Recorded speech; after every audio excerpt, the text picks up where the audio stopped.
Welcome back to 8482 Media. Today I have a quick one for you guys on how to find and utilize the orange negative effect on CapCut. So initially what you're going to want to do is go up to Effects, Video Effects, scroll down to Nightclub, and then we're going to scroll down to find the orange negative effect. Click and drag it down to your timeline.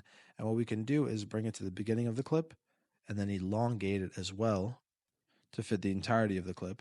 Now, with it being highlighted, we're going to go up to the Special Effects tab, and we can mess with the color and the speed of the effect. So if I kind of increase the speed, the color changing will happen really quick, and you might actually have an aneurysm.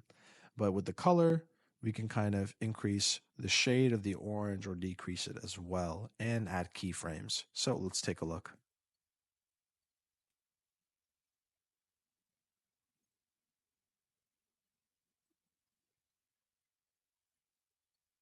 And there you have the orange negative effect.